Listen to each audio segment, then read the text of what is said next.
কী করতে হবে?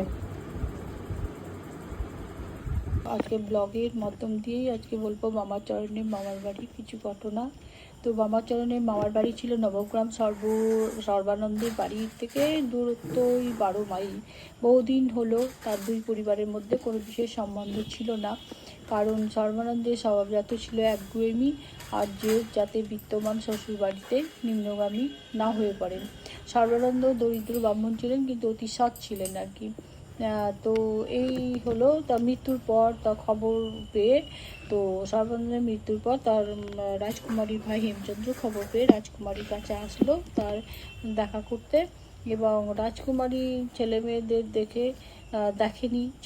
রাজকুমারীর ছেলেমেয়েরা কোনোদিন দেখেনি, মানে বামাচরণ ভাইয়ের ভাই বোন বামাচরণ কোনো মামাকে দেখেনি। তো বাড়িতে নতুন লোক এসছে দেখে খুব উদ্গ্রীব হয়ে আছে, বারে বারে চাওয়াচাই করছে ভাই বোনেরা। তো মা বলল, যাও প্রণাম করে এসো, এবং প্রণাম করে তারা চলে গেল। তখন অভিমান মনে ভাই বোনকে বলল, যা হবে আর হয়েছে, ঠোকাঠুকি তো হইই, তো সেটা মনে না রেখে কিছু মনে করো না, কদিন চলো আমার ওখানে ঘুরে আসবে, ভালো লাগবে। তাই বলে তো ভাইয়ের এই কথা, দরদ ভরা কথাতে রাজকুমারী তো আনন্দে আত্মহারা, এবং বললেন ঠিক আছে। তারপর গরুর গাড়ি করে সব ছেলেপুলেদের নিয়ে তার ভাইয়ের বাড়ি চলে গেল। এবং সেই ভাইয়ের বাড়িতে যেই কি পৌঁছেছে, অমনি তো ভাইয়ের বউ একদম চক্ষু চড়া গাছ, একদম কপালে উঠলো। গোপনে তার স্বামীকে ডেকে বলল, এটা কি অবস্থা, এত ছেলে পিলে নিয়ে চলেছে, এটাই কি কথা ছিল? তাই বলছে তার স্বামীকে। তো স্বামী হেমচন্দ্র বলল, গিয়ে যা দেখলাম সব ব্যাপার, তো মাথার উপরে এমন একটা অভিভাবক নেই যে ওদেরকেও দেখাশোনা করে, তাই মনে হলো বোনটাকে নিয়ে যায়, দু এক মাস কাটিয়ে যাক, তারপর সবই হবে। দিন কারো প্রতীক্ষায় থাকে না, এই রূপে চলমান দিন কেটে যায়। একদিন হেমচন্দ্র বিশেষ উদ্বিগ্ন হয়ে রাজকুমারীকে বলল, খাজনা মেটাবার সময় হয়ে পড়ল, মেয়ে মানুষের নামে পত্র নিয়ে ঠিক আছে, এটা ঠিক হলো না।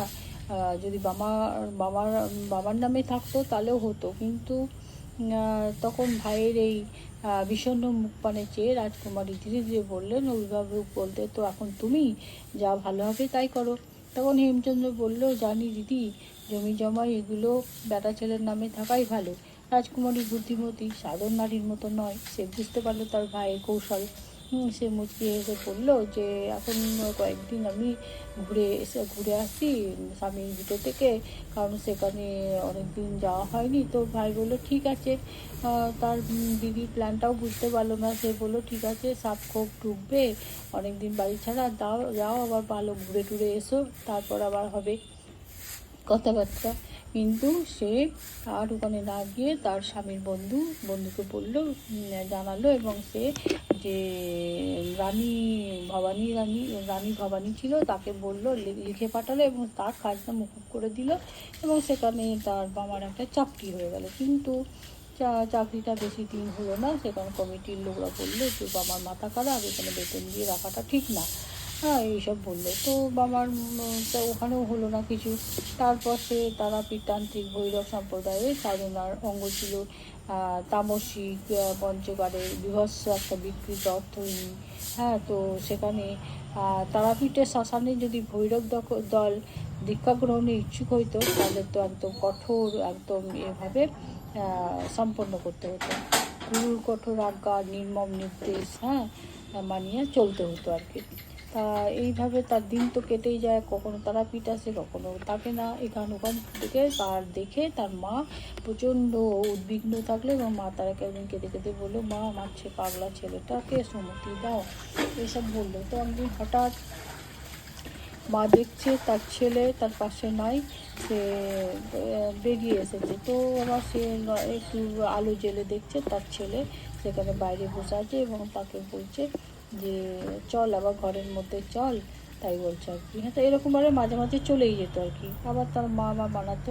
কিন্তু একদিন সে একেবারেই সে ঘর থেকে বেরিয়ে চলে এলো, এবং তার মা তখন কারো কথা হয়ে বললো, এতগুলো ভাই বোন তো ওর ওপরে ভরসা, তখন তুই ছেড়ে চলে যাবি। তখন সে বললো যে মা অন্নপূর্ণার মন্দিরে বিরাজমান, মা তারার ইয়েতে তুমি বিরাজমান আছে, সেখানে তোমার কোনো ভয় নাই, কোনো না, অভাব থাকবে না, তুমি সবসময় ভালো থাকবে এবং খেতে পড়তেও পাবে, এবং সবাই খেতে পড়তে পাবে এইসব বলে সে বেরিয়ে চলে গেল। আজ এই পর্যন্তই রাখছি, নইলে ভিডিওটা বড় হয়ে যাবে। আবার পরের দিন পরেরটা বলবো, পরের অংশ।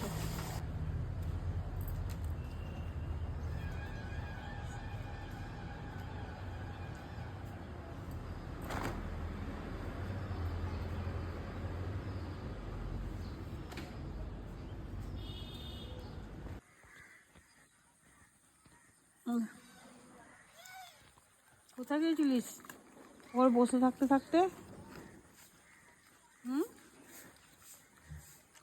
বদমাস, দরজায় পায়খানা দিয়ে দিয়েছে।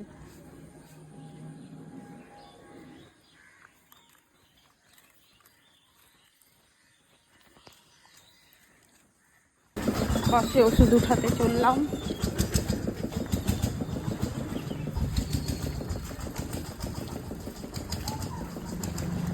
জয় শ্রী শম্ভু, নমস্কার। আপনারা সবাই কেমন আছেন? আশা করছি সবাই খুব ভালো আছেন। আমার আজকের এই নতুন ভিডিওতে আপনাদের সবাইকে স্বাগত জানাই। এখন সকাল 10:30 বাজে, আমার পুজোটা কমপ্লিট হলো।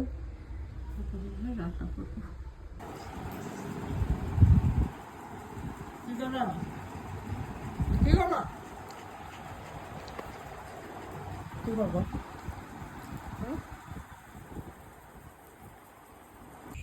লাঠিতে কষা চটি গলা চটিটা সরানোর পর যেন দাইন পোস্ট দেবে, বলবে আমার ভিডিও করো। ওই তো এইদিকে মাথা, এই তো মাথা তো তুলছে না তো, ফনা থাকলে মাথা তুলতে হবে। এবার কতক্ষণ ভিডিওটা করবা? এখানে দাইন থাকবা। লে সরা। শুভরাত্রি বন্ধুরা, এখন বাজে 10টা 14। তো আজকে রাতের খাবার, ছেলে ভাত খাবে তো ভাত দিয়ে দিয়েছি। মাশরুম ভাজা, পেঁয়াজ দিয়ে, আলু সিদ্ধ, মুগের ডাল আর মাছ ভাজা। আর এই যে গুড় দিয়ে নিয়েছি, পরোটা খাবো। আর তরকারি মাখিয়ে মশলা দিইনি, পেঁয়াজ রসুন আদা আর নুন হলুদ একটু তেল দিয়ে মেখে বসিয়ে দিয়েছিলাম। তো বয়েলের মতো হয়েছে আর কি। আর বয়েল রান্না এটা। আর এই জাখের গুড় আর এই পরোটা দুজন মিলেই খাবো। ভাতটা আমি খাবো না, ভাতটা ছেলে খাবে। তো এই হচ্ছে আমাদের রাতের খাবার। সবাইকে শুভরাত্রি জানাচ্ছি। আমরা এখন কুকুরকে খেতে দিতে যাচ্ছি, বাইরে চলেও এসেছে। কেবল অসুস্থ কুকুরটা রাতেবেলা আসতে পারছে না, ওইটাই দুঃখ। সকালবেলা আসে, খাই দিয়ে চলে যায়। সকালে তো ভাত রান্না করি না, ওদের জন্য রাতেই রান্না করি, বেশি সময় পাই। তাড়াতাড়ি দিয়ে, বৃষ্টি পড়ছে।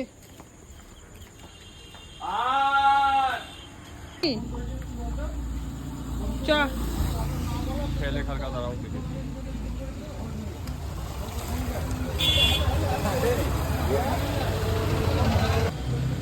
প্রেসার কুকার আর রাখিস নি তো, মার বকে ওইদিকে যেতে দিস না তো। এ আবার হিরো হয়ে গেছে, খুব সবাইকে মেরে বেড়াচ্ছে।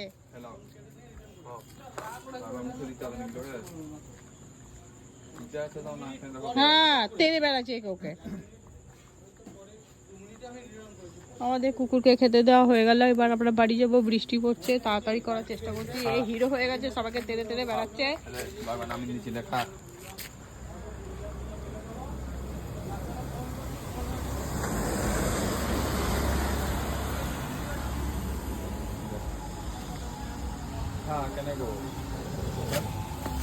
ভিডিওটা আজ এই পর্যন্ত রাখছি। সবাই ভালো থাকুন, সুস্থ থাকুন, সাবধানে থাকুন। আর প্লিজ আমাকে লাইক, শেয়ার এবং সাবস্ক্রাইব করবেন। সবাইকে শুভরাত্রি জানাচ্ছি।